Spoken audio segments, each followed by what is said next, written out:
All right, so we will call the Halifax Board of Selectmen meeting to order. Today is Tuesday, September 14th. Our meeting was supposed to start at 6:30, but I was running a little late, so I apologize.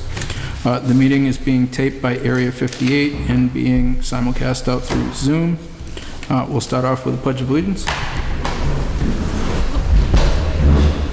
Pledge allegiance to the flag of the United States of America and to the republic for which it stands, one nation, under God, indivisible, with liberty and justice for all.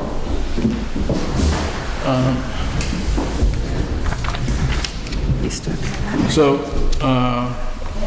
Mr. Rogers had requested, he's here tonight, if he could speak. So, with that addition to the agenda, is the agenda okay? Is there a motion to approve the agenda? So moved. Second. Okay. All in favor, aye? Aye. All right. Mr. Rogers, do you want to come up to the mic and start off? Thank you very much. Charles Rogers, 509 Monpont Street, Halifax. I'm a resident and live on the water on East Monpont.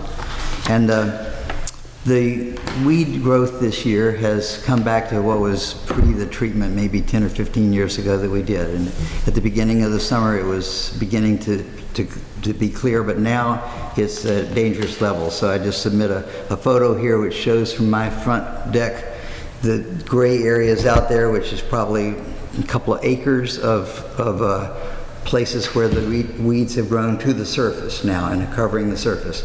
A close-up picture of that here I'll submit is the actual milfoil. It's a very fern-like structure, but it has grown from the bottom like 12, 13 feet now and goes to the top and collects light from the surface. And that has become not only just an unsightly hazard, but a dangerous hazard. This is just a photo of myself swimming, and the swimming is so entangled with this stuff. The first thing that happened was I lost a fin. It just tangled and pulled the fin right off my foot. And when I went diving to find the fin, I got tangled in just jungles of stuff. I mean, 12, 15 feet of jungle of stuff that when I was trying to come up, snag my snorkel, pull my mask off, I decided I'm not going for the fin. This is life or death stuff. So it's gotten that bad, and I know it's not treatable during the fall, but I know a lot of preparations, money, studies, and that sort of thing have to take place before it can be treated. And I remember when we worked on this once before, the advice from the guys who came in said you have about 2 years before you won't be able to cross that lake in a canoe. So it's gotten to kind of that year, we're 2 years from not being able to cross it. Just wanted to make the point and submit these if anybody wants to urge the residents or whatever it takes the selectmen to help us move this forward to get some treatment of the milfoil. Okay. Thank you very much for coming. Appreciate it. Thank you. Have we treated for that before, Gordon? Or Charlie? Yeah, as he said, about 15 years ago, we have money in the budget, put in the article to do another treatment. We weren't able to get it done on time. This spring, my hope is to go out to bid late January, early February for, this is different, the algae, this is the invasive weeds like milfoil. So we can do the treatment at the proper time in late April, early May. Okay, thank you.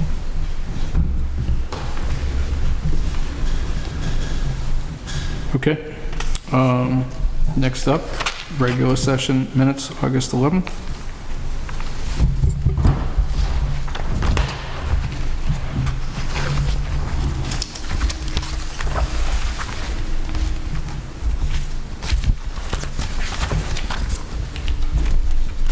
Pam, are those printed?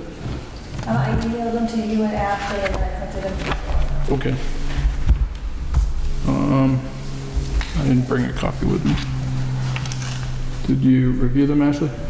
I did look at them. I don't have an issue with them. Okay. Is there a motion to approve, or you want to hold off, or? Do you want to be able to look at them? Yeah, if it's all right. So we can motion to hold off until the next meeting. Okay. We can do those just before town meeting. I'll just,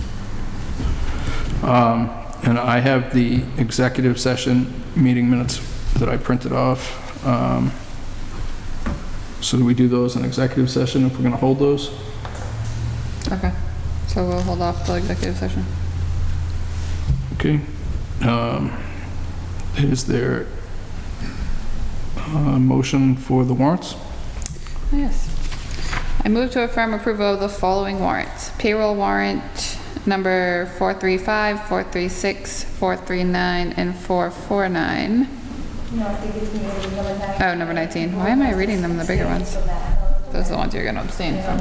You're gonna abstain from the whole thing, right? Well, no, so I actually signed those ones. Okay. So do you want me, I'll make the motion, then you guys, so Okay. I move to affirm the payroll for the following warrants. Number 19 for $251,361.96, and abstain from the internal 435, 436, 439, and 449. I second. All those in favor, aye? Aye. Aye. Okay, and then you need to move the other ones. I that move to did. affirm approval of the following warrants. Withholding warrant number 20 for $80,192.02. Vendor warrant number 21 for $31,142.45. Vendor warrant number 22 for $112,398.80. And the school warrant number 23 for $343,347.28. All right, is there? Second. Okay. All those in favor, aye? Aye. All right, unanimous. And then you need to move, Ashley, The first one first Yeah. and then the other three. I move to approve the following warrants. Payroll warrant number 24 for $386,867.66. Is there a second? All right, all in favor? Aye. Aye. And I abstain. And then I move to approve the following warrants. Vendor warrant number 25 for $157,473.97. Withholding warrant number 26 for $138,009.73. And the mobile home park fee for $5,160. Is there a second? Second. All those in favor, aye? Aye. I abstain on those because I didn't review them. And then Ashley, you need to move number 19, those internal numbers, and then you and Troy need to vote. I move payroll warrant number 19, number 435, 436, 439, and 449. Total on those. Second. All those in favor, aye. Aye. Abstain. And then I move to approve payment of the following selectmen bills. Let's see. So I'm not going to reread the mobile home one, even though it's in here, because we already read that, correct? Okay. Let's see. Sand and gravel revolving for $380. Law for Michael C. Gilman for $3,399. Law for $947.80 for KP Law. Another law for Relax for $72.10. The town report for Harry B. Harding and Son, $821.80. A selectman expense for W.B. Mason for $152.92. And then a law for Brooks and Durensis for $25,183.35. I'll second those. All right, I'm going to recuse because it had legal bills, so. All those in favor? Aye. Aye. Gordon recuses. Okay, it is now 7:45 and we have an appointment. Sorry, 6:45 and we have an appointment with the Board of Assessors.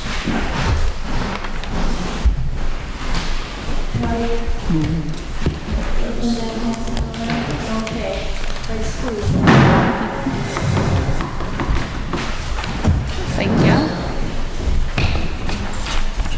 Just a reminder, the assessors, you need to get close to the mic if you're speaking. We've got two mics here. You gotta take one. Well, one of them doesn't work. They're all green. Well, mine doesn't work today. Lucky number Charlie. No, I have the 9 green light on. No, I don't. The whole point is that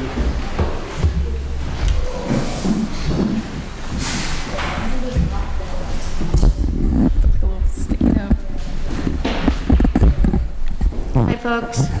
Hello. This is the fiscal 22 classification hearing for the town of Halifax. The purpose of the classification hearing is for the Selectmen to vote on how to adopt the tax rate policy of Halifax. The Board of Selectmen will select a residential factor, which will determine the percentage of tax burden among the property types. And so we have, the property types are residential, open space, commercial, industrial, and personal property. And you can see in the graph that we have 90.416% residential. We do not have open space in Halifax, and we have less than 10% commercial, industrial, and personal property. Excuse me. So the Board of the Board of Assessors voted unanimously to recommend to not split the tax rate because it would put a burden on that commercial property, and we don't want to do that. Can you have a vote? So, after town meeting, are we gonna have to vote that night, not No, tonight? you can vote tonight on that. We just can't close the classification hearing because we need to have the town meeting and then give you the excess levy capacity number. So we can't do that tonight. Okay. So, the next page just shows the average single-family assessment, that it went up, and the average tax bill for fiscal '22 went up 5.23%. And then it shows the average condominium assessment, and the tax bill went up 3.68. These are all sales group. And these are all sales-driven, and I'm sure you all know the sales are pretty high in Halifax and every other town. And then we have a list of the top 5 taxpayers. We have Halifax Solar, which is River Street Solar. We have the Halifax Mobile Home Estates, which is the mobile park estates on Plymouth Street. A Walmart store. WJG Realty Trust, that's the Stop and Shop. And then we have Hasiotis and Sons, and he's various locations. And then the Board of Assessors has also voted tonight to not recommend to adopt the following. Open space discount. We don't have open space in Halifax. It's a discount that's for land that's not developed. We don't have to worry about it. Halifax doesn't have any parcels that are considered open space. The residential exemptions for cities and towns such as Barnstable, Nantucket, Cambridge, and Boston with high second home populations. And the resort communities benefit from this exemption. This exemption is for owners of occupied residential properties and shifts the burden to non-resident owners and multi-unit owners. And there are only 79 second homes in Halifax, 2.57%. And then the small commercial exemption is for communities that have adopted this exemption. Communities that have adopted this exemption have a much higher percentage of commercial properties. Halifax has 5.3 commercial. The property owner receives the exemption is not required to pass the discount along to the business owner. We do have, we adopted the exemption of personal property for businesses valued $3,000 or less. The Board of Assessors are recommending that the Board of Selectmen vote no to the above exemptions in favor of the factor of 1, which would mean that residential and commercial industrial personal properties are taxed at the same rate for fiscal '22. And then my little paragraph about the town meeting that we cannot give you the excess levy capacity at this time. Okay. So is there a motion? Holly, do you have the motion? I don't have a motion. I thought you could just move it. Well, what you'd want to do is, you have the sheet that, Right. Okay, the Board of Assessors are recommending that the Board of Selectmen vote no to the above exemptions. The open space discount, the residential exemption, and the small commercial exemption. then I think you're setting the And the residential factor of as 1. Yes, yes. So I was going to do it in 2 motions. So moved. is there a second? My second. All those in favor, aye? Aye. Okay. Thank you. guys. Thank you for this. This was great to read. I'm sorry? Thank you for printing all this out Oh, and no making it problem. so easy to look over.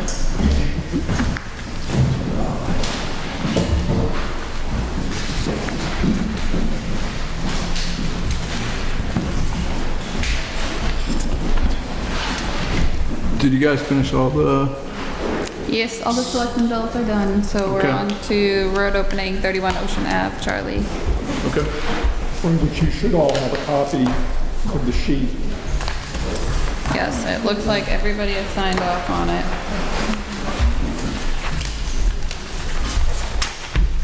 It says building inspector, police, water. You're installing new gas service at 31 Ocean Ave. Highway surveyor has the usual stipulations. Police chief has requested a detail officer. Sandy, do you have a question? Point of order, did you guys continue the hearing Motion, is there a motion to continue the hearing to till, the 22nd or 23rd, whichever?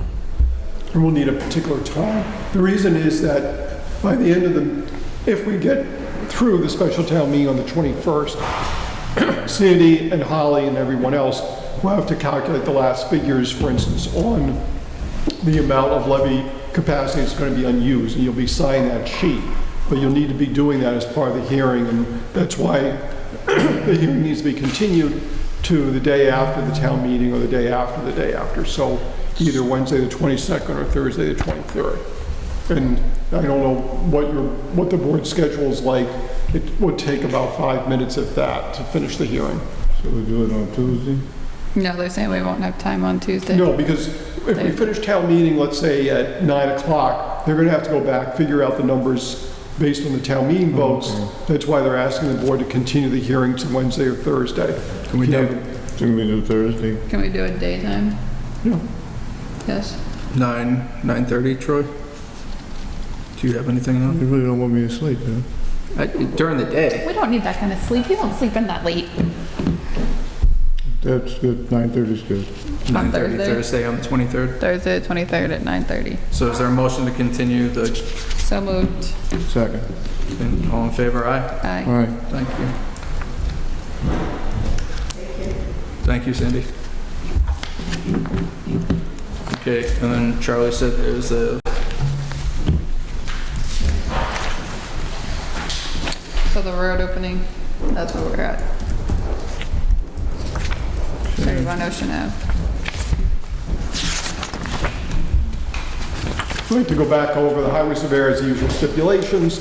Police chief has asked for a detail officer. This is for new gas service at that address. I motion. So moved. motion to approve, is there a second? Yes. Troy seconded it. Okay, all in favor, aye? Aye. Okay. We have a 6:55, which is right now. Is Mr. All right. Palmer here? Al? Oh, yes, I will. So we have a 7:55 appointment? 6:55. Why are you pushing us to 7 o'clock already? I don't know, 6:55. that's the second time I've you've done that. The sun is setting earlier, you're confused. 6:55, we have a 6:55 appointment with Mr. Palmer. Mr. Palmer pulled a talent bank form, and he checked off zoning bylaw committee and park commissioner as well. just so everyone's aware. And we still need, do we still need one Yeah, at one large at-large member. for the zoning bylaw? Yes. Mr. Palmer, you want to tell us what your interest is in the bylaw committee? Well, I know the town, I've lived here quite a while, since 1986, and it's about time I got involved in, I'm almost retired, my wife's gonna be retiring soon, I'll be retiring within a couple of years or so, having time, I want to get involved in helping the town and in volunteering some service, so this seems like a good place to start, something I'm interested in. So it seems like a good place to start. Okay. And having had conversations with, I know Troy, I know you, so knowing what the town the needs of the town are, so it's... All right. Troy, do you have any questions? No. You're not going to ask him if he went to the last town You went meeting? to town meeting? That's your question. No. I know he's been, And you're available to come to town meeting on the 21st, right? Yes, sir. I am. Yeah. We're gonna need your numbers. Can you bring someone with you? Well, I had already thought about it. Yeah, I was gonna bring Dennis Carmen, if that's okay with you guys. Yeah. Is there a motion to approve Mr. Palmer to be on the zoning bylaw so committee? moved. Is there a second? Second. All those in favor, aye? Aye. Thank you very much. Great, thank you. Thank you for Thank you. volunteering. All right, what's our next appointment? All right, next appointment's at 7. So we have till 7. So we got 3 minutes. You've got the list of recycling fee abatements. This is the first batch compiled by Pam and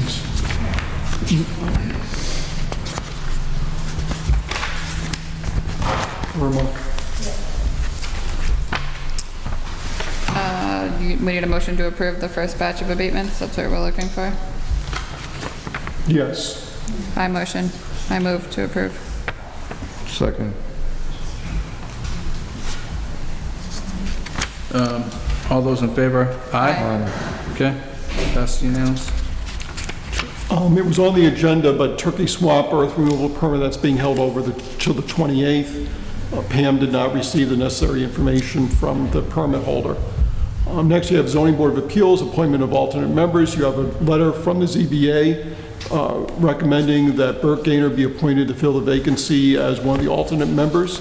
So I'm going to recuse myself while you guys discuss that. Currently, the ZBA has one alternate member.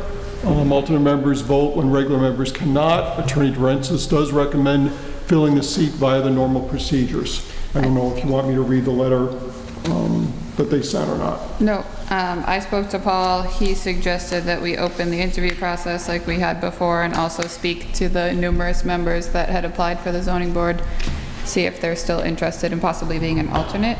So if you want to reach out to those members and then possibly make appointments for anybody who wants to be an alternate, who we haven't already interviewed, we can do that at the next meeting.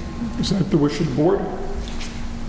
I move that we appoint Robert Gaynor as an associate to the ZBA. I don't second it at this time because I want to do what town council told us to do.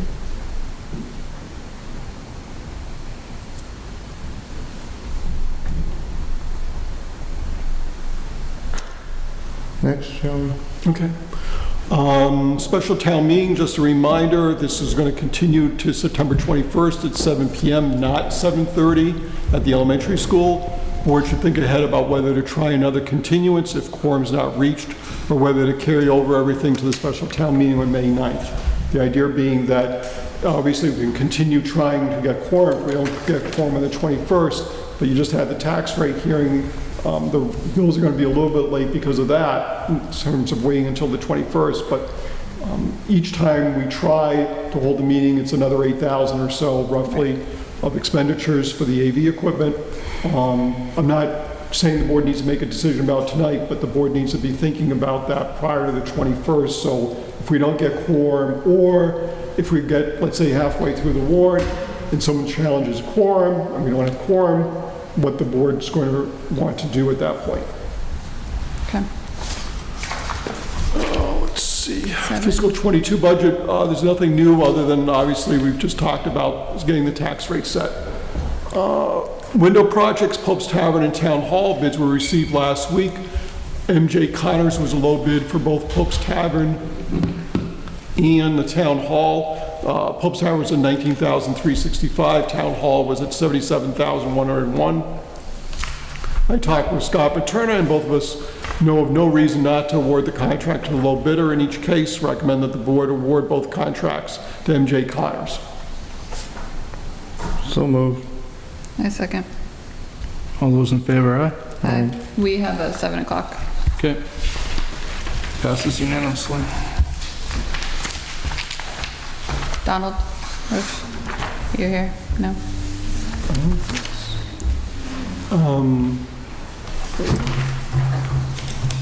Donald Roach. Yeah. Okay. Nope. No? Didn't get any emails or anything saying he wasn't going to be here, so. Cemetery deed, we'll get that passed down. Metro Chamber of Commerce letter of support. The Chamber's asking for the board to support it as a regional economic development organization. This is an annual designation approved by the state and the town as in the past, and the board has in the past sent a letter of support. If the board's interested in signing it, I'm passing it down and having the board endorse it. Well, if you want to send it to them, there should be a vote.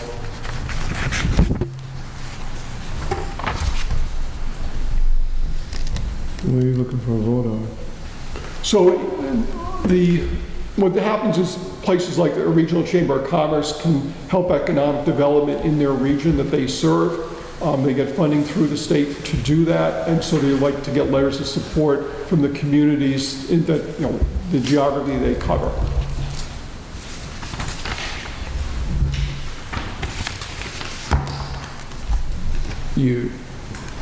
Does anybody come our way?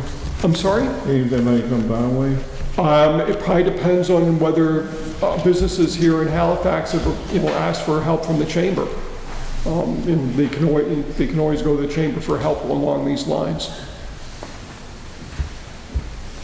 You want to read the letter first? I move that we support them. A second. All right, all those in favor, aye? Aye. That's unanimous. Let's see, Green Earth Cannabis, Troy and Ashley need to figure out a date and time for rescheduling the public hearing. Okay. Back to the calendar. So we have a meeting, a regular schedule. What's our next regular schedule? The 28th. 28th. And then, of course, the 21st, we're having special town meeting, so. Right. It doesn't have to be a Tuesday, you can pick a day.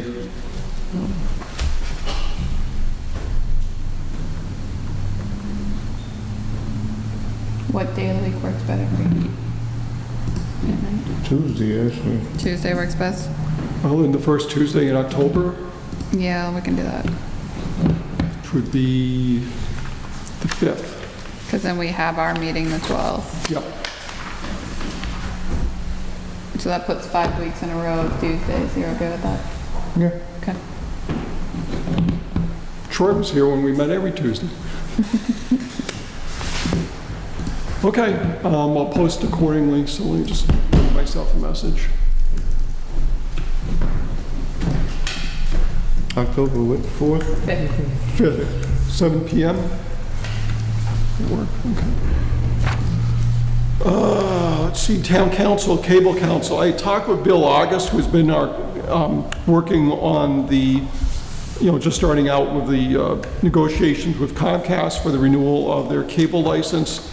And I had talked to him about the board's decision to consolidate all the legal activities with Brooks and Durensis. He would like to remain independent. Attorney Durensis had suggested that the firm subcontract this work to Attorney August, which would then set up an awkward situation. I mean, who's going to be reporting to whom? Bill would also need to check with his partner in the firm, Peter Epstein, who the town has been using in previous negotiations with Comcast, since that would be an employment relationship between the two firms. I don't know what the board would like to do on this matter. So did he get back to you after running it by Peter?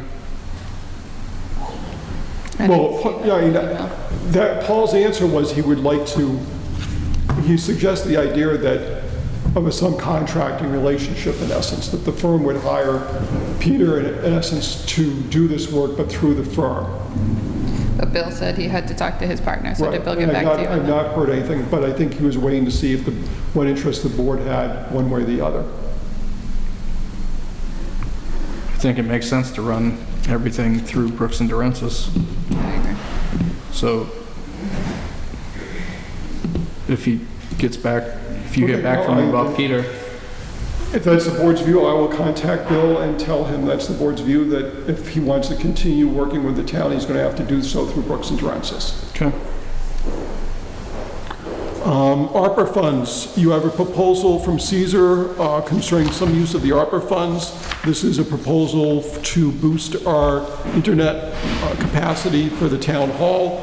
So it would be a speed of 200 megabytes per second up and down, not just, we've always been able to get input in, the problem is getting it out because Comcast regular lines don't allow for super speedy internet out of the building. Cost would be $11,460 per year for a 3-year contract, so you would be spending $11,460 times 3 out of ARPA funds if you wanted to move ahead with that. Do you have a breakdown of the ARPA funds for us, of what we've spent, I what we believe have the only left? thing you've spent so far, I believe, is on his salary And Ken's. in Kendris, but I don't have a number, and it's fairly minor versus the 2.3 million that we'll be getting. But you can keep track of it.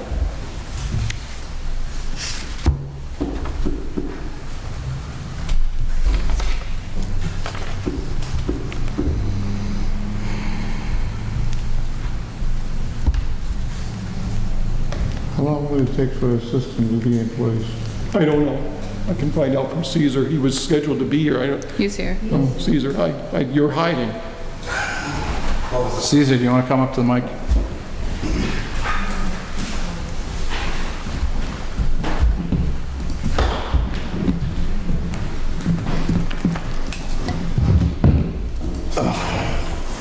Hello.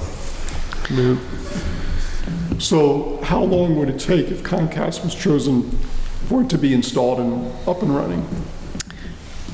It could take Comcast between 60 to 90 days. That's all dependent on how fast it takes them to get the permits and for us to sign the contract, which typically goes through town council, and that takes some time and whatnot. So if the board approves it today, they send me the official quote and proposal and contract, statement of work, all that stuff.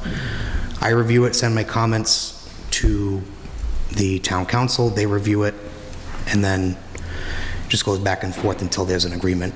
And then once it's signed, it's between 60 to 90 days from there that they will have it installed and put in. So you don't have an ETA date at this point? I wouldn't have an ETA until the contract's finalized. But traditionally, it's 60 to 90 days after the date the contract's signed that the project would be completed. So if you move forward with Comcast, have you showed them the issues that we're having? We did. We evaluated our bandwidth throughout the past year or so. We've been doing it regularly. We all agree that the upload speed is the issue. And with the traditional business internet that we're getting, we do not get the speeds necessary to maintain what we're trying to do. The only option is fiber. The main reason for my recommendation at Comcast is simply we've been a customer of them for a long time. I do have a very good standing relationship with them. They've been very helpful in making sure that we're within budget every time our contract comes to an end. 9 times out of 10, we are increasing speeds, but also saving money. So if we continue to have issues, they're going to be in here to help troubleshoot? Repeat that, sorry? If we have issues after signing this, they're going to be in here to help troubleshoot, right? Yes, we The do have a biggest service. issue is like Holly's office with the phones. You can't hear anyone if somebody else is on Zoom, their phone system gets garbled. I know it's happened to the accountant's office a few times. It happened to me. Caesar, do you have a copy of the contract? No, I have the copy of the proposal, which is just this as a summary.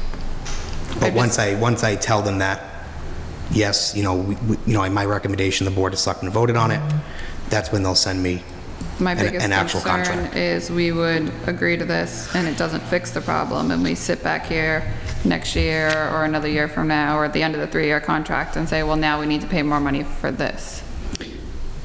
And I understand that. The only option the town has to fix the problem is to go to fiber. We don't have any traditional internet service in our area that can provide a more cost-effective with the same technology service. We just don't have it. Fiber is our only option. So you're saying the thing that we have at the present time overloads too quickly? Pretty much. With fiber, we'll have better analytics, too, on what's actually happening. Our internet service right now is shared with whatever businesses are on the same street or, surrounding area. So we're not guaranteed the gig we get. Will we have a designated line just for the town? Yes. We will have a dedicated 200 megs up and down, upload and download speeds, with a SLA, which I believe I outlined in here. So symmetrical means that it's In both both directions ways. guarantee the same speed, where right now asymmetrical is, Sandy has a question. yep, go ahead, Sandy. Yeah, I was just wondering, I know that the board has established a computer advisory committee, which hasn't had a chance to have a meeting yet. Before we commit to Comcast, wouldn't it be a good idea to get some of the opinions of the people? Because some of the people who were put on that committee are quite knowledgeable and, this type of thing, and it might help before we commit. I mean, I'm not saying we shouldn't do it, but before we make a commitment, I thought it would be a good idea to have the committee look at this as an option and see what, How soon would you have the meeting? Well, I actually don't know if everyone's been appointed yet. I think you made like a... Yeah, the board Well, select- I don't know if everyone's been sworn in. Well, that's fairly simple. Yeah, I know that is, but Right, so I think it's just a matter of setting a date. So do you want to set an appointment, set a meeting before, or? I mean, we can. I'm okay with that. I don't think it's going to change the outcome, but I think No, it's not gonna change the outcome. idea is But a it- valid idea. You set up the committee. This is the first, it's a $12,000 a year cost. I think if you see if you can have a meeting, today's Tuesday, see if everybody can meet Monday or Friday or Monday, see if we can get a Zoom call set up, show them the issues, tell them what's going on, and present this back before the Board of Selectmen on Tuesday night before the town meeting. Just want to go to town meeting. Would town meeting? Before Town our meeting's meeting, the town 21st. meeting. Oh, I'm sorry. Okay. So Not the one in May. it'll just it's just a week delay. No, that's fine. Make the meeting As long as there's an understanding that it will cause a delay, which I know everyone here knows. I just want to make it open. One of the things I would recommend with whoever we signed up for then is you have a strong cancellation clause in there, in that if they don't in fact fix the problem, they don't deliver the speeds that we want, that we have the right to cancel. Not so, we don't get drawn into a 3-year contract where Comcast keeps coming back, let's say, or whoever, Jones Internet comes back, says, oh, we'll try and fix it, oh, we'll try and fix it, oh, we'll try and fix it. No, we've tried, you haven't done it, time to move on. No, and that's one of the things I made very clear to everyone who proposed it, and that's one of the stipulations that will be mentioned within the contract once it gets sent to us. I think the biggest maybe issue is the cost to build it out. Maybe you can request a copy of their normal contract, send that to our attorneys, and then present that as well if you get some feedback for that meeting Friday or Monday or Tuesday. Send a copy of a just so previous everyone- contract? Yeah, just so everyone has it. Get feedback, and then we can vote. All right, sounds good to me. Right, we have another appointment at 7:15. Thank you, Caesar. Yeah, you're welcome. Mrs. Bradford?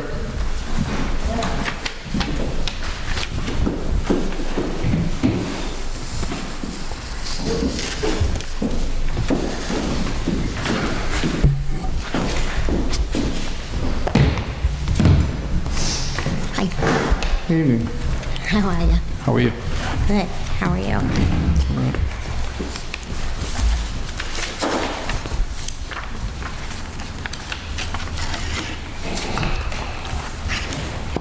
So, do you want me to read the letter, or? Sure.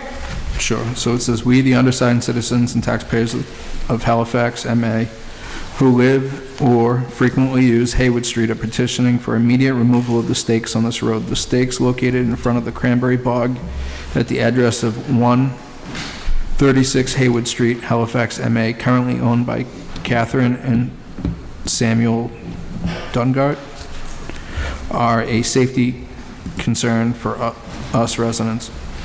Due to poor current condition of Haywood Street, with many potholes and flooding issues, these stakes have caused further safety problems when people are both walking and driving down Haywood Street. The stakes are making it nearly impossible to safely move over to avoid potholes, and also when two vehicles are trying to pass each other. When walking down the road and trying to move off the road for a passing vehicle, the stakes are an obstacle.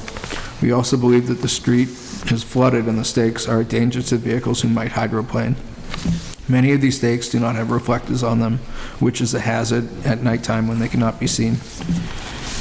If the Dungans argue that they are allowed to keep the stakes as they are placed due to being landowners, then we request that the Dungards provide proof of the stakes being placed within their property line and not on the land owned by the town by means of a land survey.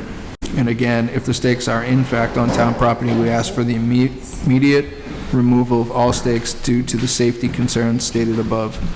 Please note that our neighbors have previously voiced their concern with the directly, but have been met with resistance and hostility, which is why we are now looking for the assistance with our concerns through the town. Thank you for your time in addressing this matter." Can I ask one question before we get started?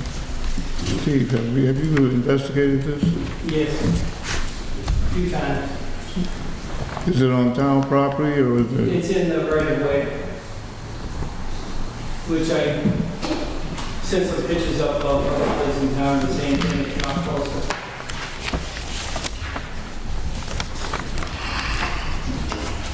I have some pictures too that show the road and how damaged it is, how it's flooding. The pictures of the stakes, I mean, they're not, he just put in a bunch of new stakes and they're almost as tall as I am.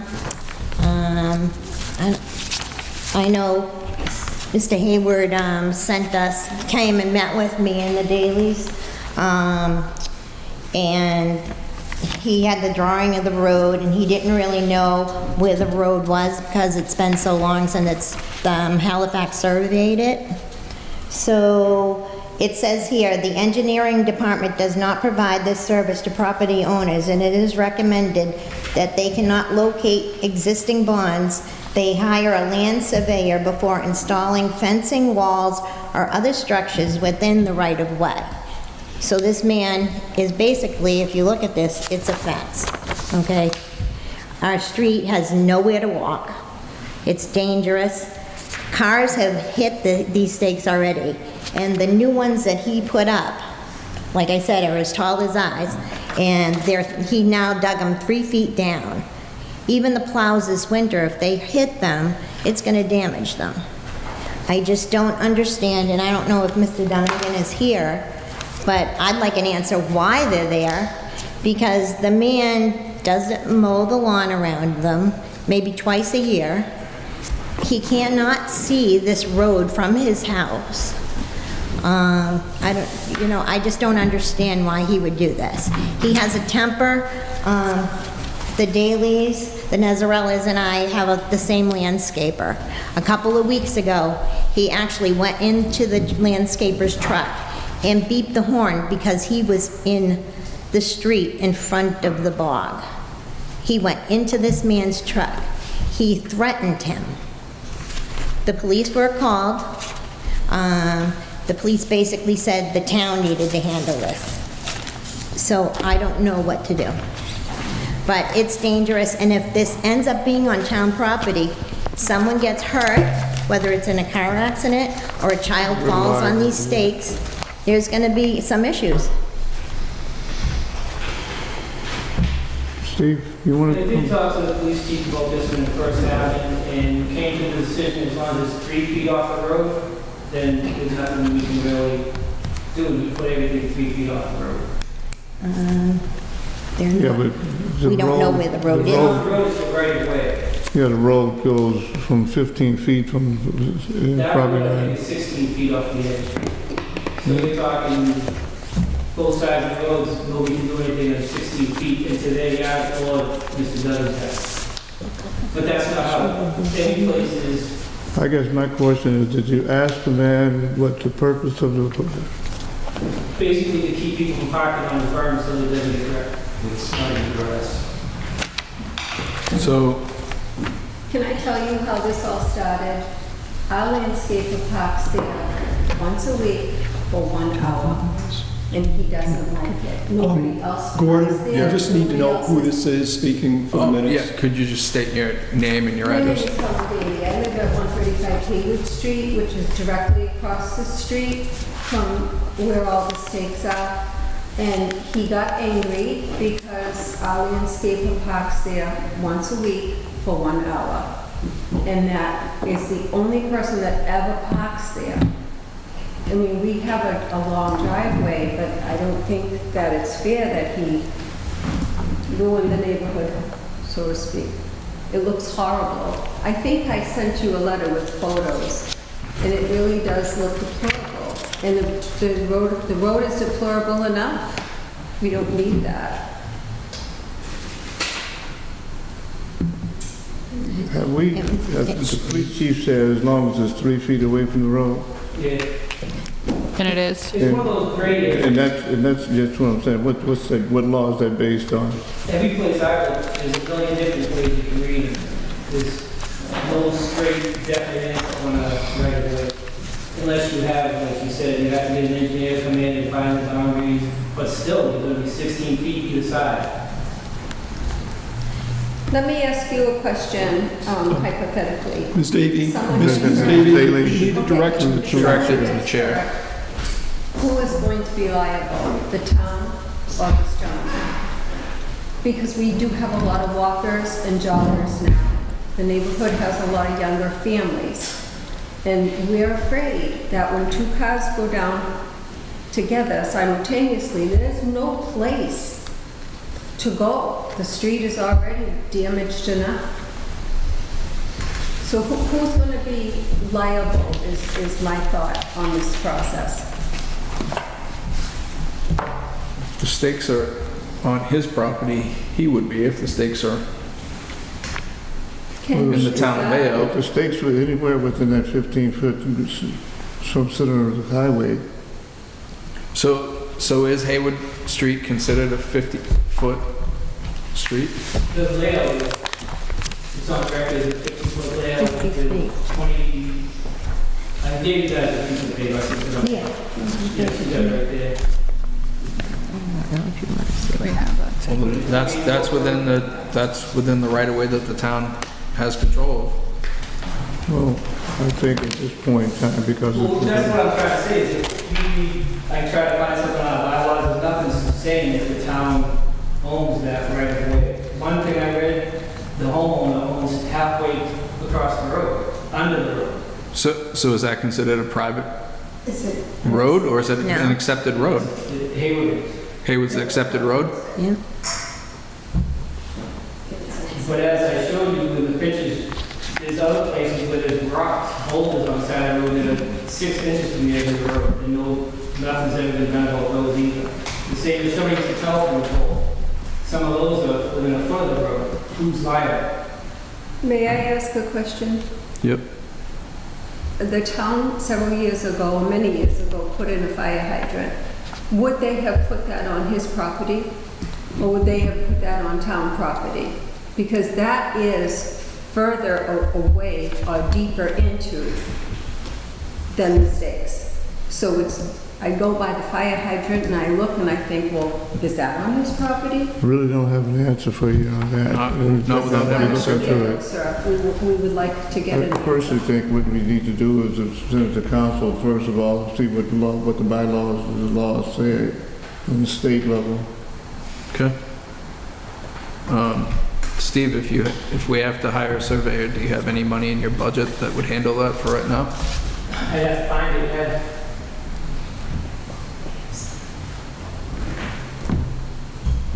Did the town accountant have an idea? We did have an article at one point for money for surveying. I don't know if there's still money in that article, I'll have to look. Okay, so is there a motion to, you want town council to work? I move that we give the town council, for their consideration to find out exactly what the law says, so that when we make a decision, we make it one that's legal. A second. Okay. And Steve, can you find out if we have any funds available for a survey if we have to do one? Yes, I will. Okay, did you have something else to say, Mrs. Preston? I just understand that this man has his mailbox between our properties, and it's farther back. It was not done by him, it was done by the previous owner of his. That prior neighbor always went to his driveway, walked across the street, and got his mail. Very respectable.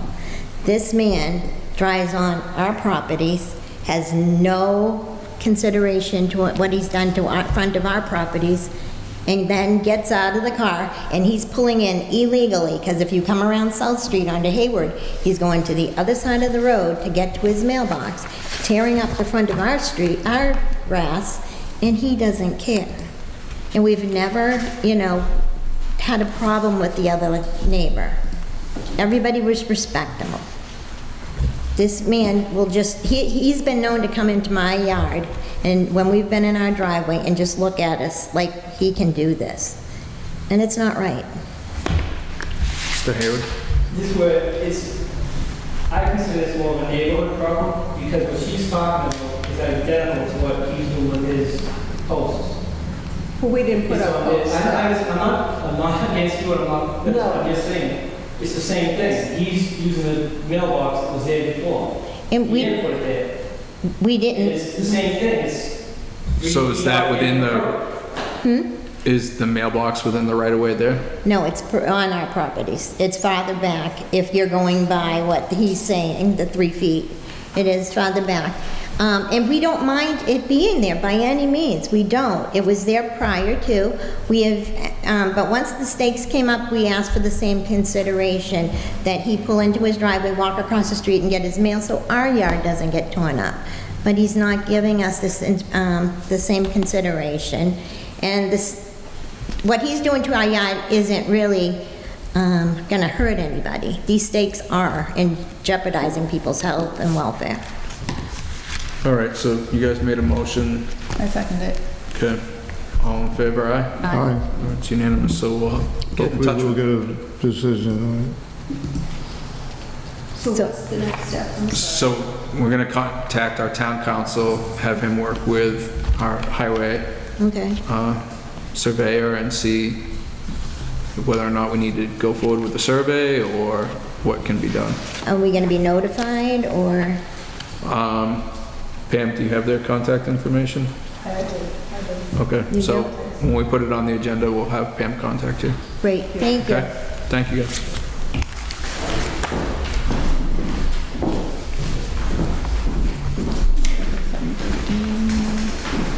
$7:30. Okay, we've got a 7:30 trailer permit extension.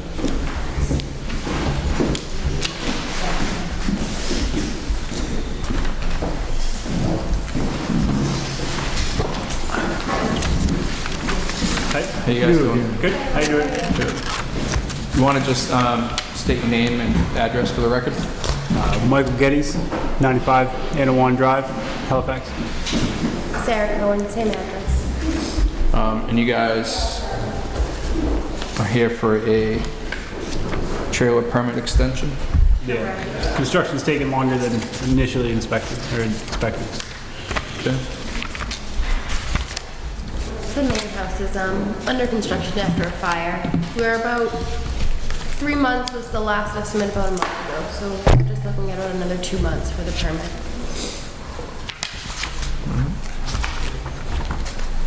Just looking for it, yeah. You guys have front of you? It's behind the pink? All right, yep. I don't see an issue with So it. no issues with anyone? We haven't got any complaints, anything that I'm aware of.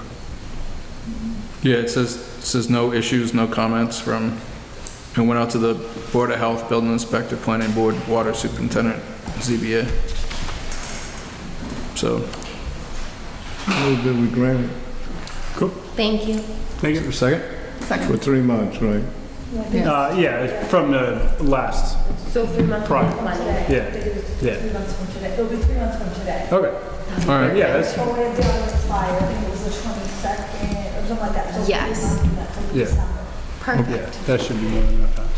All right, all in favor, aye? Aye. All right, thank you guys.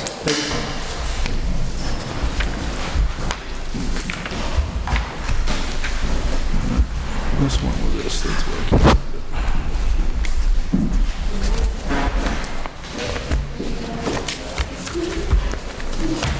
Paper tonight. Not paperclip.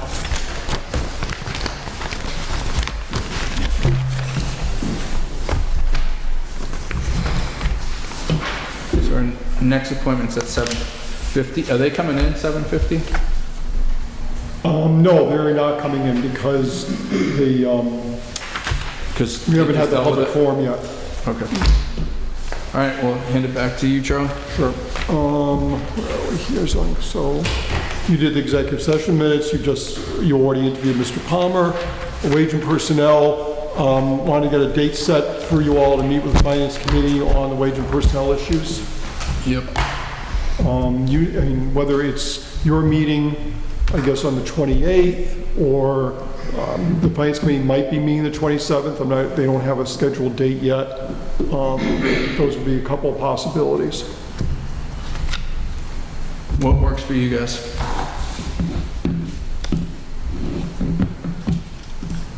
If you want to try to, we're going to have to spend at least an hour first meeting going over the open issues, wage and personnel, and how to proceed.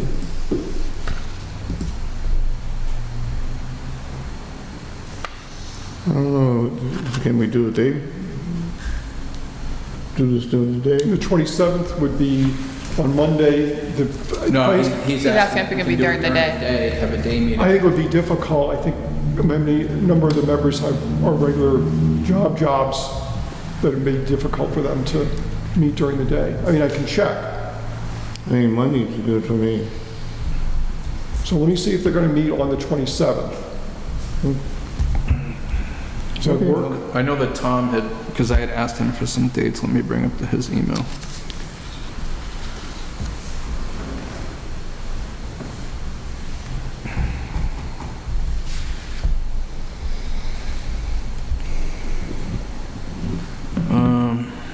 They can get a quorum any Monday or Tuesday except for the 14th and 20th. So yeah, do you want to see if they're available? Let me ask them about the 27th, and if they're not meeting, maybe invite them to come in for the 28th, for your meeting. All right, we're gonna have to schedule at least an hour for that. Okay. Unemployment, Robert Petrilli. Mr. Petrilli had filed for unemployment. If the board of selectmen wishes to submit a reason other than employer does not wish to contest, which would mean automatic benefit approval, the board's going to need to submit documentation to Linda Cole in the next few days. The deadline is Tuesday, September 21st at 3 p.m. If the board does not provide a reason with documentation, then the default choice will be does not wish to contest. I don't need an answer from the board right now, but if you're going to submit anything, and you're going to have to make an actual decision at assume a meeting between now and the 21st to contest it. On Hayward Street obstruction and shoulder, we just did that. Trailer permit, we're done. Labor council, we're done. And I am out of my to-do list for the public session. Mr. Chairman? Mr. Jordan. Can I get a clarification on the zoning board appointments? You sent a letter, and I want to make sure you're not dismissing that letter. Excuse myself. Nope, we're not dismissing it. Because we do have a lot of concerns on how we appoint somebody. Okay. No, we're not dismissing it. I spoke to town council. Town council advised how we should go about the process, and that's what I was following. Very good, thank you. Thank you. So, if I have nothing else, it's only 7:37. You've added an 8:05 of Planning, Concom, and ZBA. I don't know that everybody's here for that yet, so you might want to take a recess until then, or... We can go into executive We session. can go into executive session if we think we can get everything done within that time frame. Perfect. Contracts? Yes. I motion to go into executive session for contract negotiations for sergeants, patrol officers, firefighters, highway mixed unit, police chief, fire chief, and all unions at SLRDS and HES, as discussing strategy with respect to collective bargaining. An open meeting may have detrimental effect on the bargaining position of the town. Second. Okay. All in favor, Ashley? Yes. Troy? Yes. Myself, yes. And we will return. All right, I'll call the meeting back to order.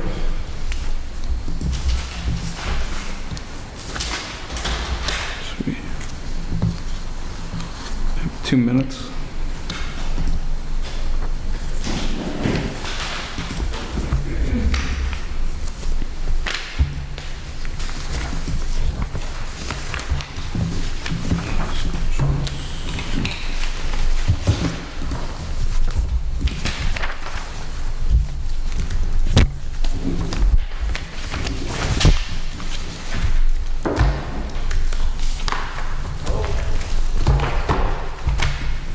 Yep, you're on.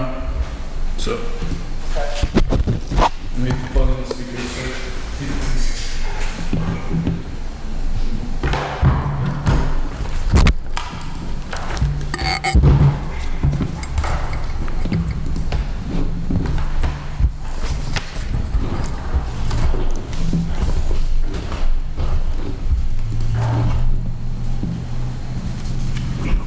All right, you're live on the phone now.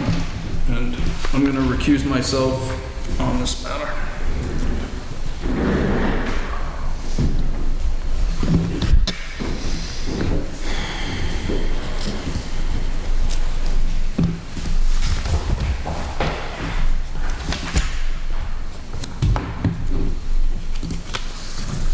Still have 2 minutes. We have an appointment with the ZBA, Planning Board, and Conservation Commission, the regulatory personnel for supervisors. Is everybody here? At ZBA, we've got Planning, Concom, Kathy. I think Kathy was coming up. Anybody from Concom? Well, we have about a minute, but Let me go downstairs just to make sure.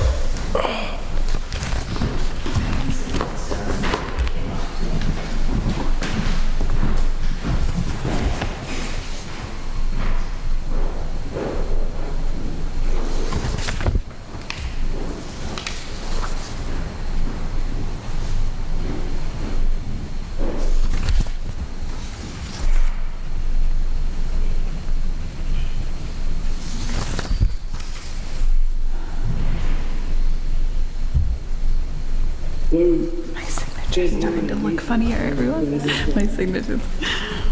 You know it's me.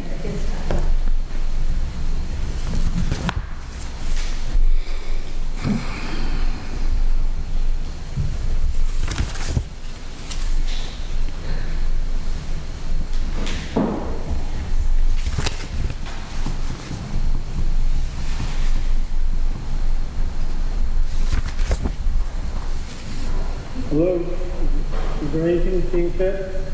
No, not yet. Okay, thank you.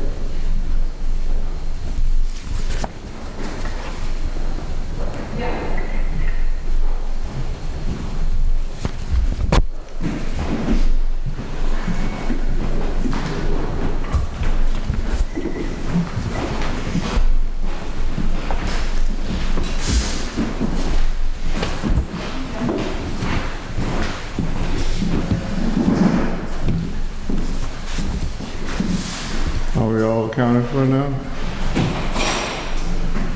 At least we got people from everybody. So. We've got people from all the boards and commissions, yes. Okay. Who's speaking to the issue of personnel and supervisors? Anyone?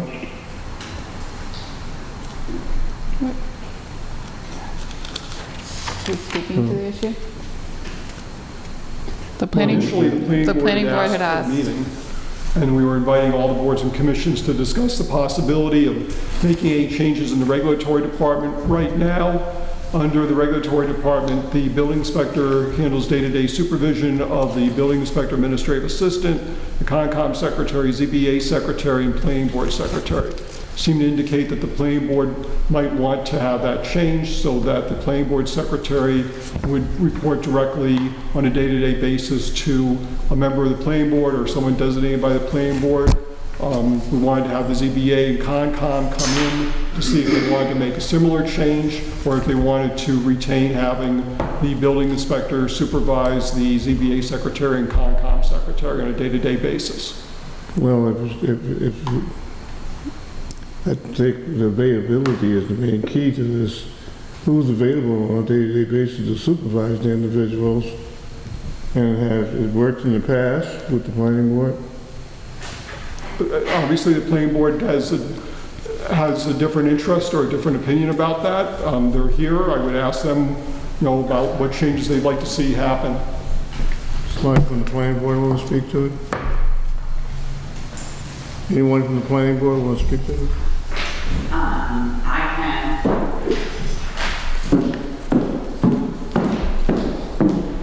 Can you ask them if anybody from the planning board wants to speak? Yes. I would like to. I really can't understand anything anybody's saying. It's coming in kind of garbled.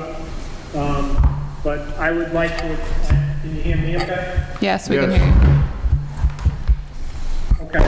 As the chairman of the planning board, we're voted by the people. We're one of the only boards in town that we do not have jurisdiction over our own secretary.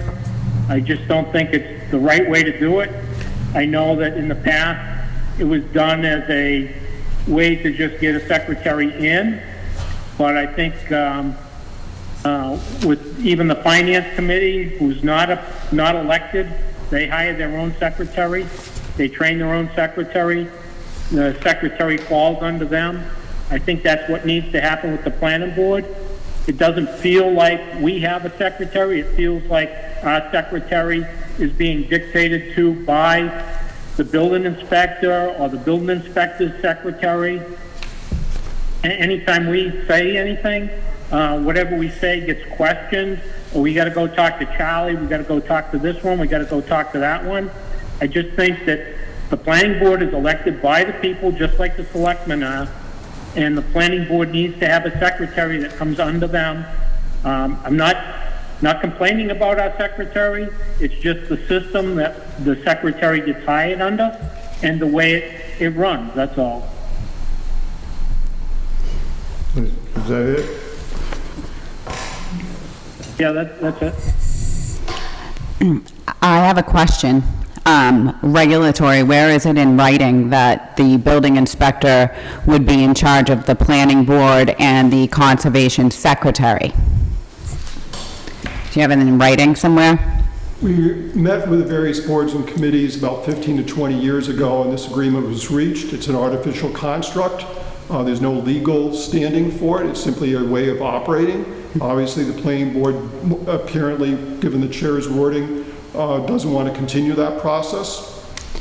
That's where we're at. So when I look at the building inspectors, when we put it out for advertisement, it said they were in charge of 2 people. So it doesn't really make sense that the building inspector would be in charge of the conservation secretary and the planning board secretary when he has his own secretary and assistant. So when we put it out for advertisement, it states that he's in charge of 2 people, or she is in charge of 2 people, which would be the assistant secretary, the assistant building inspector and the secretary. So therefore, I question where it would ever have been that they would be in charge of the secretary.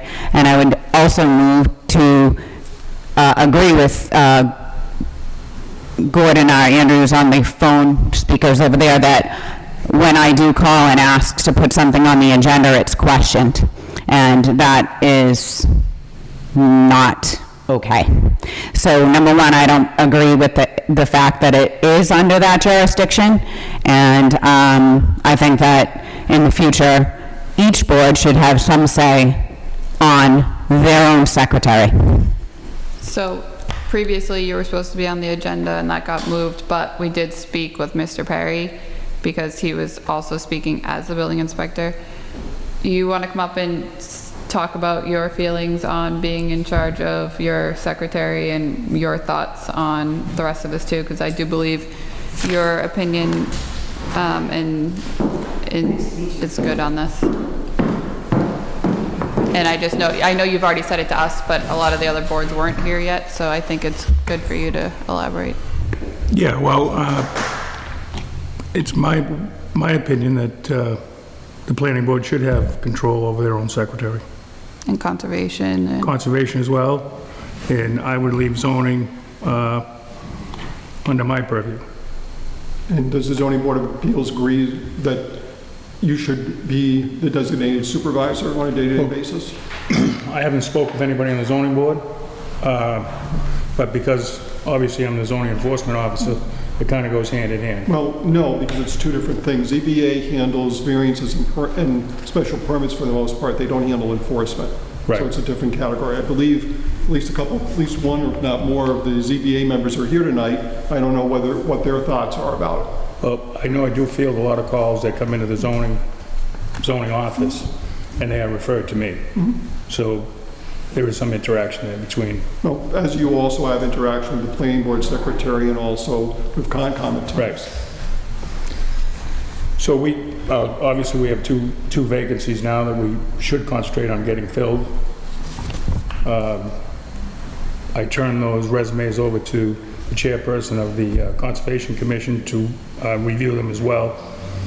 And depending on which way we go forward, we'll interview and get that slot filled as well.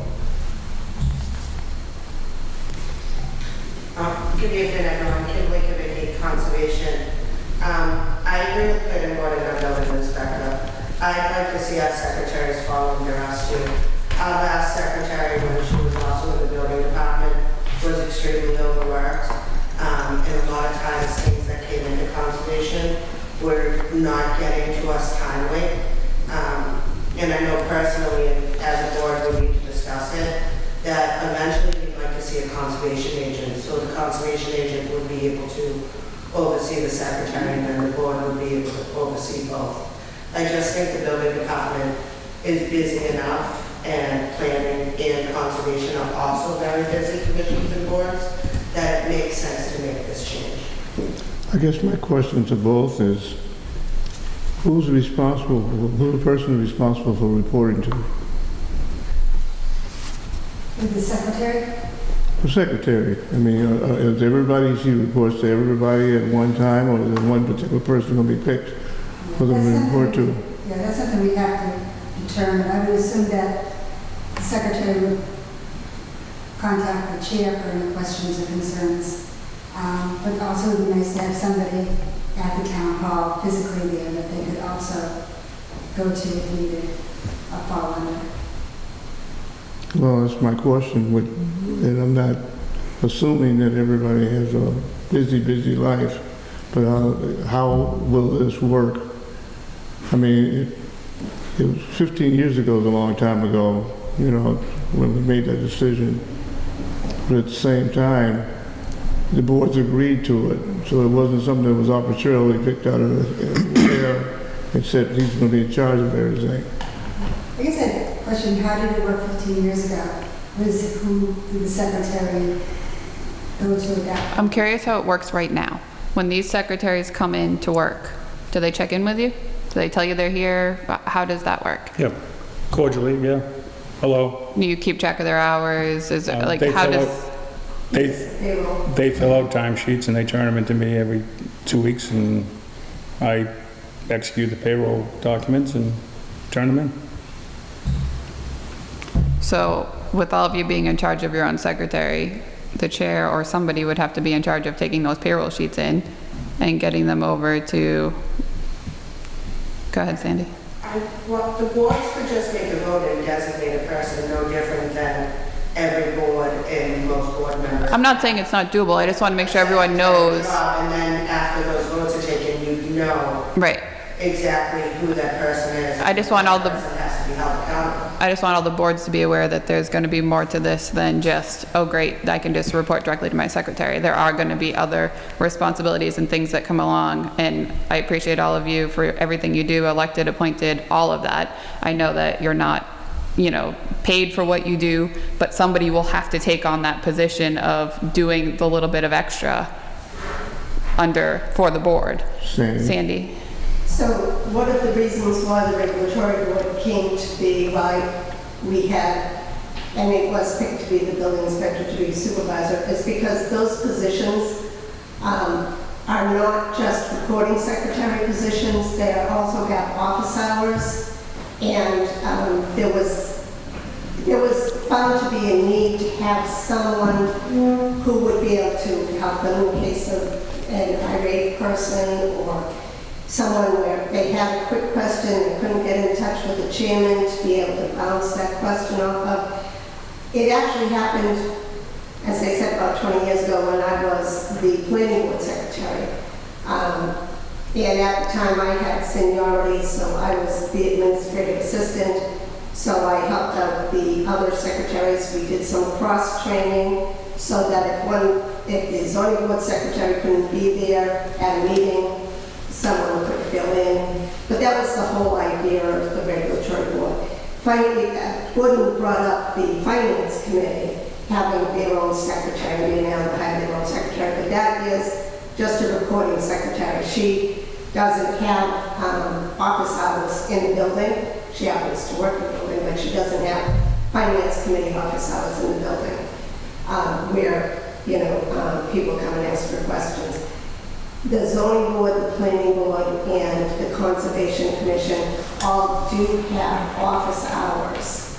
And they do get the public coming in, asking them questions. And sometimes, many times, it was very difficult to get a hold of the chairman of the board to give answers to. And that's why it was done in the first place. If it's not working, that's fine, but it was in the job description for the building inspector, that he was also the supervisor of the regulatory board. Zoning, do you have anything we haven't heard from you? May I speak again? Hold on. I want to hear what zoning has to say right now, because you're the only board we haven't heard from yet, so I want to give you your opportunity to speak. Thank you. From my position, I guess I'm, with many things, I'm confused about why this is coming up. It seems as though when we had a transition in secretaries a few years ago, and there was a collaboration about that process between our chairman and the building inspector. I'm assuming this is our zoning enforcement agent, he's been getting phone calls, but I haven't met him, nor have I gotten any letters or anything about any issues in town. So I don't know how common that is between the zoning board secretary and the zoning enforcement agent. I guess from my perspective, I haven't seen an issue with it so far from a person who manages a number of employees. To have the idea of having our secretary without anyone in the building who they report to for support or for just needs during the day is hard for me to process how that would work. It seems managing employees goes beyond just collecting pay sheets every 2 weeks. And I know our 5-member board, I assume everybody's 5-member board that's volunteered isn't available at all times, especially during the workday, to do that. I also wonder what that would be like as an employer for the town to have an employee with 5 members with 5 different philosophies and a supervisor here that they don't necessarily know how to report to. I guess, like to Amy's point, if you're in, I think you're right, if there's a situation where the secretary isn't doing what the planning board does, or the secretary isn't doing what the zoning board does, I think there's a whole host of responses you can have to that. that I don't necessarily know. I mean, our zoning board secretary has always kind of worked with us and you know, coordinated with us. So I guess I haven't seen an issue where we needed to assert any sort of authority or take any back. I'll be honest, I'm completely confused, and Jerry may have a different perspective, the rest of the board may have a different perspective. I'm completely confused as to why the new building inspector, who I've never met, I'm not even sure what his name is, after a few of our meetings already, wants to keep our secretary. I think she's spectacular, maybe that's what it is, but I'm struggling to see why this is happening, what the process. No, I don't think he said he wants to keep your secretary. I think he said that he wants to agree to continue to work and be the department head to the zoning board because he's the zoning enforcement officer. Right, that would be the only secretary. No, he's going to have his own secretary in building. So he would not supervise our secretary? He would supervise your secretary, but he wouldn't be taking your secretary. It would still be your secretary for zoning. So he's the one out of the three that he wants to hold on to supervise, right? Well, Did I misunderstand that? No, that's right. It's just, it's not how you, yeah. it's no different than having an office secretary pool where everybody comes out of one location. My thing, as I said earlier, was the availability of one of the members of each of the boards will be there at all times when the person calls and need help or assistance or anything. I think in the past, and again, I could say the same thing, Alana is absolutely fantastic. She keeps us in line, she does everything we need. I mean, it's amazing how good she is. Anytime she's had a question or problem, boom, an email or phone call goes out, and one of the five of us responds. It's happened in the past. So, I mean, there is constant contact. If she needs it, we're there. I'm just not sure. Doing the paperwork, the time card, and all that goes along with it. And we're also not really well trained on how that works when it's down in Halifax. So to be someone's supervisor in a volunteer position, like I'm not really well versed in how that works. I don't know if the other members are, and that's a concern for that employee. And that's my concern is the process. Well, I guess my question would be, on the last duration, the building inspector, was any board ever denied the secretary to show up because of the supervision by the building inspector? Did the board go without because of the decision the building inspector made?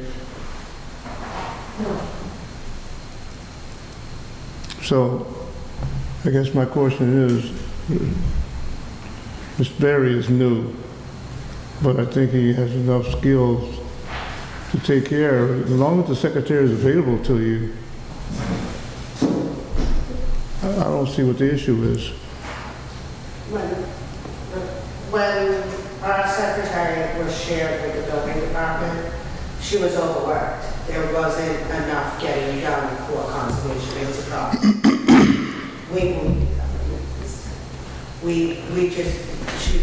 So that's a concern for us because the residents aren't getting what they deserve in a timely fashion. Because there was one employee handling so much that she was overworked. There weren't enough hours in the day. So we have planning and conservation who would like to handle their own. We have zoning who maybe doesn't and wants to keep it the way it is, which is fine because that's what the building inspector is asking anyways. I don't think that we're gonna come to a solid answer at the moment because I think there's a lot of things that need to be worked out and talked about. There's a lot to this other than we're just gonna be in charge of our secretaries. I would suggest that we kind of go to the planning board or the drawing board here and come up with how we would do that. Let's come up with a plan, how conservation would make this work, how planning would make this work, and look at it. We might go to the planning board and go, you know what, this isn't gonna work this way, let's keep it the way it was 15 years. I think this is a fresh idea that everyone's tossing off each other, and I'm glad you're all here to talk about it. But I think we need to do a little bit more research and do a little digging, and then let's meet back, come up with our plans, come up with our how we can make this happen, and then go from there. I have two questions. A time frame of when you'd like us to come back with some of the plan. And secondly, Do these changes need to go in front of town meeting in May? No. Okay. So timeframe wise, obviously we have a special town meeting that was pushed to next week, which I hope I'll see you all at. Then our next scheduled meeting would be the 28th. That gives you 2 weeks. If you want more than 2 weeks, we can push farther, but that would be up to you guys. Yes. As far as the joint secretarial position, I think, obviously, I think we've all agreed that moving forward, they should be 2 separate positions with 2 separate individuals because of the workload and the learning curves that are associated with getting new people on board. Right. I think we agreed to that the last meeting, and you were going to interview 2 different, and we had the job posting for both. That's why I dropped the resumes off to the Conservation Commission for them to review so that we could collaboratively together come up with an interview process and get somebody on board as soon as possible. Amy. Amy? Hi. Do we have a time clock for employees that they sign in anywhere for all employees, not just secretaries? Not that I'm aware of. No. We were talking about this at the last meeting too. With our That might be a good idea. But I would say that it's a little bit of, I think that there should be some sort of a time clock, but to what Peter was saying, if a secretary sends out an email, one of us will always get back. And then there's always the phone, and she can pick up and call. And I'd be very willing to do it. Of course, people are elected every 5 years, so it would turn. But I think it's important for the secretary to do what the planning board is asking them to do. And I would 100% think that with every board. So that's awesome, and I agree with you, Alana is amazing. And I'm not saying anything bad about Joanne either, but I think it's like we're not even part of the process, and that's important. And I definitely would see that a secretary should not be the building inspector's secretary and any of the other board secretaries, because it's a little bit of a... Well, I think this, like everyone said, conflict of interest. 15 years ago this was. Maybe it needs a little tweaking. Maybe, Kim, I'm thinking we should go whatever a month out is. That way all your boards will meet. So a month out from us. When did we say our next meeting was in October? The 12th. So October 12th, maybe we can all meet and brainstorm together. That gives everyone a month to have their meeting, have enough time to put it on their agendas, all of that nature. Yeah, but it also means, just to put this out there, that it may mean hiring another staff person. But we had already agreed to hire a conservation secretary and a building inspector secretary. So they're already in the process of doing that. It will just be who reports to who and I guess the policy of that or the procedure that we're working on. I mean, currently, right now, your job description doesn't state that you're in charge of any more than 2 people, right? So, It's my understanding when I was hired, it was a total board. The secretaries did fall in line. John? I mean, what it sounds like the difference in our experiences are is we feel involved in the process. Like, I don't feel as though Arlana has not worked with us on stuff. So I think maybe clarifying that, and if there needs, I worry a little bit about not having a supervisor in the building every day for these employees, right? But if you guys feel included in the process of hiring and supervision, I think we do. I think that's what the issue is. I feel like when we hire a new secretary, we're involved in the process, and you guys might not. I think that might be what the problem is, and maybe we just need to clarify that. So when they keep saying there's no supervisor in the building, I mean, if there's an emergency, our town manager's in the building. So maybe it oversees the whole thing. Barbara? Hi, Barbara Gainer, former town clerk. Can I just give a little bit of history as Sandy did? The planning board and the zoning board probably work with the town clerk's office, a lot, with forms that have to come in, petitions, special permits and whatnot. We have to be in conjunction. If there's a question, we would always send them up to the planning board, the secretary, or the zoning board secretary. Conservation, we didn't deal with a whole lot. So that's how it would happen to handle. And then go in, they give their folder, they get their information, and so forth can be done. If there was any further restrictions or further questions, it would have been referred to the building inspector with his expertise as to the zoning, and he would look into it and he would help them and guide them. And that was perfectly fine. Those petitions that were then brought in were put onto the agenda, which was then run by the chair at the time, the zoning board, run by the chair of the building board. And they would make their agendas up in unison with, this is what came in this week, guys, this is what needs to be on the next agenda, and that's what would happen, and they would do it this way. In regards to the conservation, that was two separate jobs. The building inspector's secretary, administrative assistant, excuse me, was part-time. She did not work 40 hours. Her second job was conservation, with however many hours the town had given that position. So to say, just because it was the same girl, it was two different jobs. Because at one point, it wasn't the same. It was somebody else. So, and they all share, and they cross-train in the zoning, conservation. All three of them used to sit in the same office. And they would all cross-train. So that if somebody came in, a resident came in, they had a question, one of them could answer it. If not, they would take a message and get it to the appropriate board. So I think the fact that the building inspector was there, because we have that irate people, the fact that there's somebody immediately there in the building to answer any questions, want to help out in the event of that, I think it's a really wise idea. How many hours a week do these secretaries work, conservation and planning? 15 and a half. Each secretary? So when somebody comes in and there's no secretary here, what happens? So I come in on a Wednesday afternoon to see conservation and there's no secretary. Where do I go? Or I come in to see planning. You go back another day. Make an appointment. It's inefficient the way it is. Okay. So, again, I really think we just need to reevaluate all this. I know this started 15 years ago. And with all due respect, I mean, now, especially with conservation, the Clean Water Act has changed, the Endangered Species Act has changed. Everything that involves conservation has changed dramatically within the last 5 to 10 years, and there's more changes coming. And they have set hours? They come in the same hours every week? Yes. So we're able to tell the residents in town, if you need to come to planning or conservation, come between these hours on these days, correct? Correct. Okay, obviously, based on what we've just heard, we're not gonna make a decision tonight.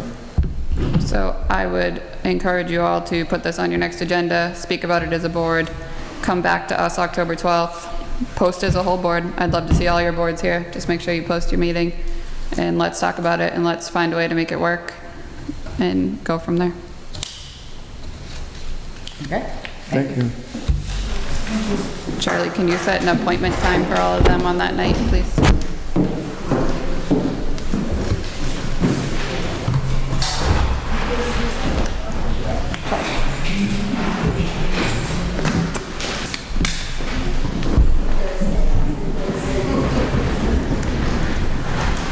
Any further business? Bye, Kim. Thank you. Oh, we got the have an executive executive, session again. Maya, Carrie Skilva's here on one executive session matter. Okay. Which item is it? Because a couple of them we're not going to go into because Paul couldn't make it. Pardon? Which item? Proposed insurance settlement, Gibbons claim. Okay.